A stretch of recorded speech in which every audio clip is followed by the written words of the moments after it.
Olá, irmãos, tudo bem? Vamos iniciar nosso culto mais uma vez, agradecendo a sua presteza de nos assistir. Muito obrigado. Queria pedir já que você compartilhe, por favor, compartilhe este vídeo nas suas redes sociais para que mais pessoas possam acompanhar nosso culto. Este é o culto da Quarta Igreja Presbiteriana de Campo Grande. Nós vamos cultuar o nosso Deus, nós vamos bendizê-lo, agradecer por tudo que Ele tem feito nas nossas vidas. Para iniciar nosso culto, hoje nós vamos iniciar fazendo uma oração de agradecimento a todo o cuidado que o Senhor tem demonstrado sobre as nossas vidas. Vamos orar, irmãos, abaixe sua cabeça. Senhor Deus, nós te louvamos pelo teu cuidado, pelo teu zelo, pelo teu carinho sobre as nossas vidas. Muito obrigado, Senhor, porque sentimos o teu amor, porque sentimos a tua paz, sentimos a tua presença, sentimos o teu Espírito no nosso meio. Que o Senhor possa, nesse momento, Deus, abençoar cada lar que está assistindo este culto, os lares das pessoas da Quarta Igreja Presbiteriana, que o Senhor possa abençoá-los, que o Senhor possa visitar com o seu Santo Espírito, dando paz, dando, Deus, da tua presença na vida deles. Muito obrigado por tudo, Deus. Muito obrigado porque o Senhor tem nos sustentado. Nós somos gratos por isso, em nome de Jesus. Amém. Irmãos, vamos ler um texto da Palavra de Deus. Nós vamos ler o Salmo 104. Queria convidar você a abrir a sua Bíblia. Pega a sua Bíblia aí, por favor. Nós vamos ler o Salmo 104. Salmo 104, nós vamos ler os 3 primeiros versículos. Salmo 104. Diz assim a Palavra de Deus: rendei graças ao Senhor, porque Ele é bom, e a sua misericórdia dura para sempre. Digam-no os remidos do Senhor, os que Ele resgatou da mão do inimigo, e congregou de entre as terras do Oriente e do Ocidente, do Norte e do mar. Rendei graças ao Senhor, porque Ele é bom, e a sua misericórdia dura para sempre. Vamos, mais uma vez, louvar o nosso Deus. Nós vamos cantar cânticos agora. A equipe de louvor preparou alguns cânticos para que nós possamos louvar juntos. Eu queria pedir para você colocar a sua família em louvor ao santo nome do Senhor. Vamos cantar junto com a equipe de louvor.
como é bom louvar o nosso Deus, como é bom bendizer a Ele, como é bom cantar cânticos.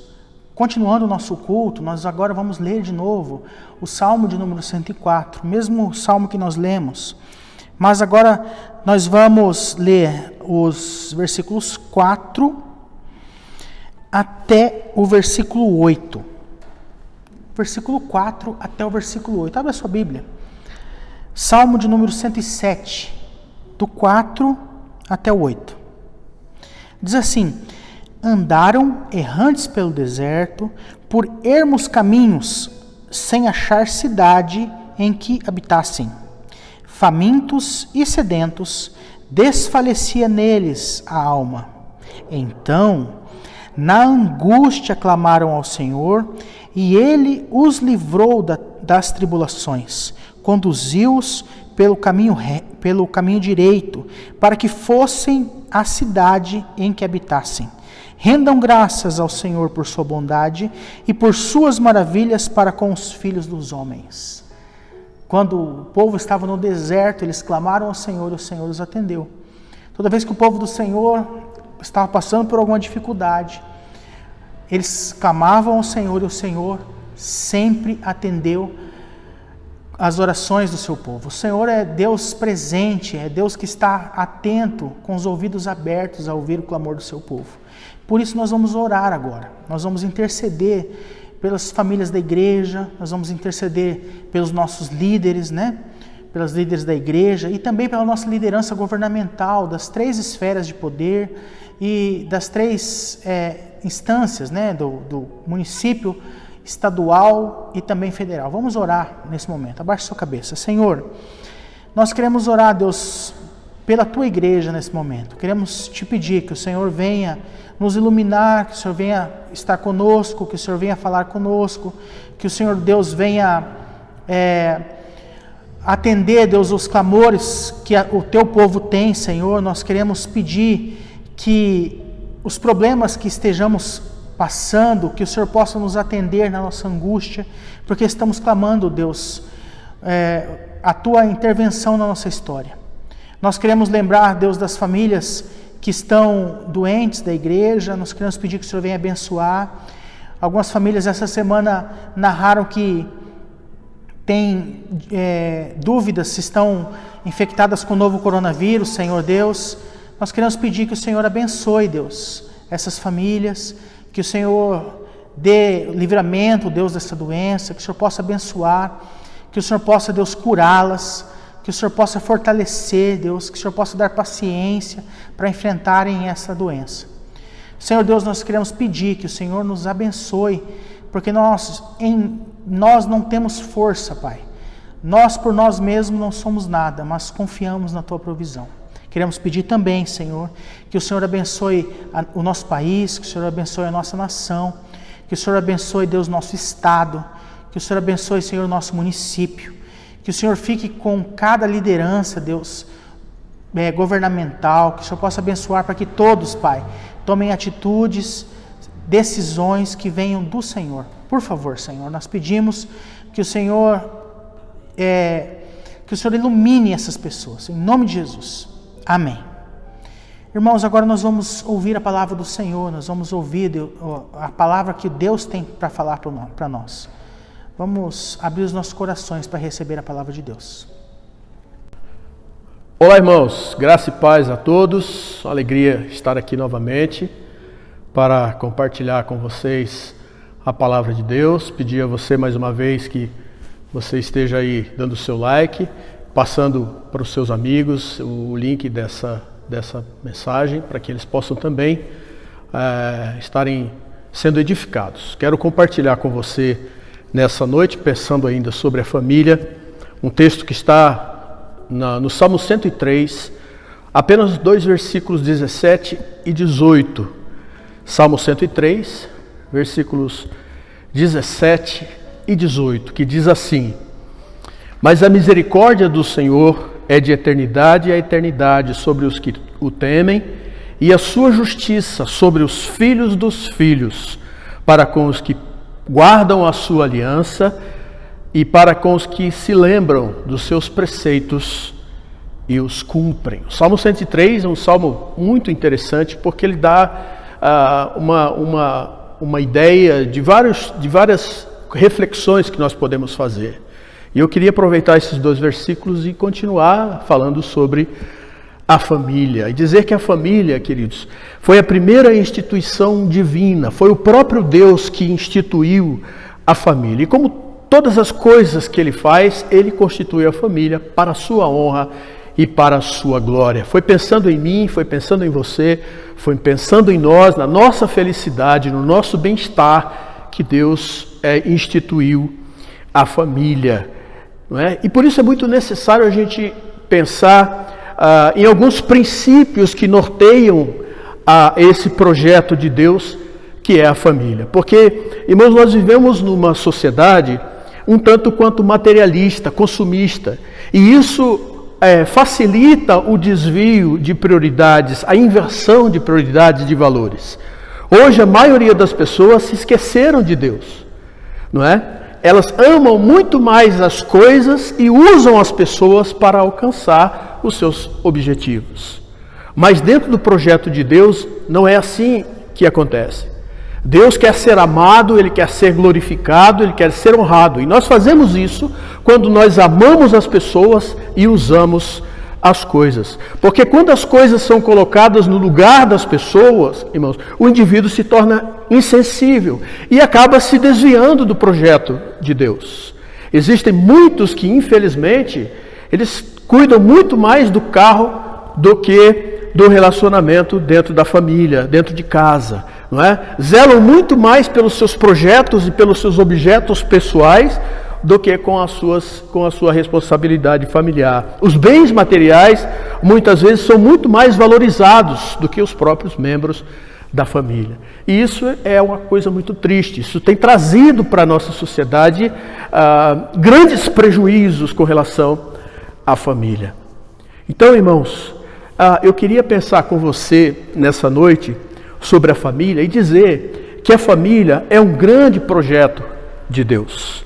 E o primeiro princípio que deve nortear a família, irmãos, que é fundamental, é que Deus deve ser amado acima das pessoas.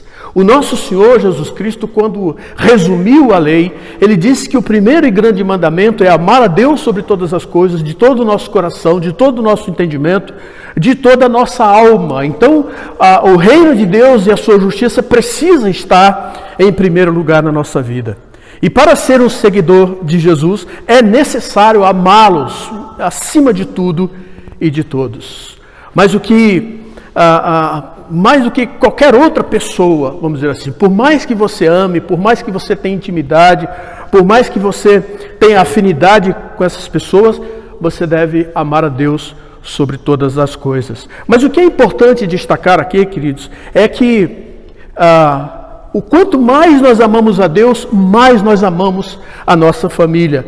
Quanto mais nós fortalecemos o nosso relacionamento com Deus, mais fortes serão os nossos relacionamentos interpessoais. Sabe por quê, irmãos? Porque quando nós nos relacionamos com Deus, Ele nos aperfeiçoa, e esse aperfeiçoamento naturalmente manifestará na nossa relação com as outras pessoas. É como se o nosso relacionamento com Deus fosse um cimento que fortalece, que endurece, vamos dizer assim, fortalece a nossa relação com os outros. Não é? Eu mesmo que dizer que amar a Deus, quando nós conseguimos amar a Deus, naturalmente nós vamos conseguir amar as pessoas também. Por isso é tão importante esse primeiro princípio. O amor a Deus. Deus deve estar acima das pessoas. A nossa relação com Deus deve estar em primeiro lugar. Deus deve ser amado acima das pessoas. Esse é o primeiro grande princípio que nós precisamos estabelecer, que Deus estabelece para esse projeto de Deus para nós na família. O segundo princípio que Deus estabelece, que norteia esse projeto da família, é que a nossa relação conjugal é mais importante do que qualquer outra relação. Isso é extremamente importante, irmãos. Não se escandalize com o que eu vou dizer aqui, porque o seu cônjuge, ele precisa estar antes dos seus filhos. A relação que você tem com seus filhos precisa ser, com seu cônjuge, ela precisa estar, depois do relacionamento com Deus, ela precisa estar em primeiro lugar. Porque quando nós colocamos os nossos filhos em primeiro lugar no nosso relacionamento, nós cometemos um grande erro, cometemos um grande pecado. O nosso relacionamento conjugal tem que ser prioridade. Eu sempre digo que o maior presente que os pais podem deixar para os filhos é fazer eles saberem que vocês se amam, que o relacionamento de vocês é prioridade. Porque a maior necessidade que os nossos filhos têm, queridos, é aprender pelo exemplo nosso como pais. E nós jamais podemos falar de uma família saudável se os relacionamentos não estão afinados, não estão de acordo com aquilo que Deus estabelece, ou seja, com os padrões de Deus. E quando nós investimos no nosso casamento, nós estamos naturalmente também investindo na vida dos nossos filhos. Quando nós priorizamos o nosso relacionamento conjugal, nós estamos conduzindo os nossos filhos no caminho da felicidade, no caminho da realização, tornando-os pessoas maduras, pessoas seguras, pessoas equilibradas. Então, depois da nossa relação com Deus, a nossa relação com o nosso cônjuge deve ser prioridade, vem em primeiro lugar. Irmãos, isso não pode ser diferente. Creia nisso. E o terceiro ponto, o terceiro princípio que Deus estabelece para que o casamento, ou seja, para que o projeto da família alcance o seu objetivo, é que os nossos filhos devem ocupar o lugar antes do nosso trabalho e dos nossos amigos. E esses princípios, irmãos, devem ser estabelecidos e, sobretudo, devem ser respeitados. Sabe, irmãos? Porque nossos amigos são importantes, assim como o nosso trabalho é importante também, não é? E todos nós precisamos deles, mas nós não podemos esquecer que os nossos filhos são muito mais importantes. Nunca devemos sacrificar a nossa relação com os nossos filhos por causa do nosso trabalho ou por causa das nossas amizades, porque nenhum sucesso vale a pena, se o preço a ser pago é o sacrifício dos nossos filhos. Então nós precisamos entender isso, precisamos colocar em prática isso. Depois do nosso relacionamento com Deus, depois do nosso relacionamento conjugal, o nosso relacionamento com nossos filhos são prioridade. Por isso que nós precisamos, como diz a palavra, criar os nossos filhos na disciplina e na demonstração do Senhor, e não de forma alguma provocá-los a ira, para que eles não fiquem desanimados. Portanto, meus queridos, a família como um projeto de Deus, ela necessariamente exige essas prioridades ou esses princípios aí para que ela realmente cumpra o seu papel de projeto familiar que Deus estabeleceu. Infelizmente, irmãos, nós temos que dizer que muitos crentes não têm dado devida atenção a isso, tem dado apenas sobra dos seus bens, do seu tempo, do seu talento a Deus. Isso devido à sua preocupação demasiada com as coisas terrenas. Os seus interesses pessoais estão em primeiro lugar em suas vidas, enquanto que o projeto de Deus é deixado de lado, é deixado em segundo plano. E isso me faz lembrar de uma palavra do profeta Ageu, no capítulo 1, versículo 6, que diz assim: semeiam muito e colhem pouco. Comem e bebem, mas não se satisfazem. Se vestem, mas não se aquecem.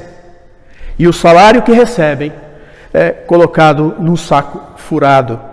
E ao pouco que trazem a Deus, ele sopra, porque ele não aceita sobras, mas requer as primícias.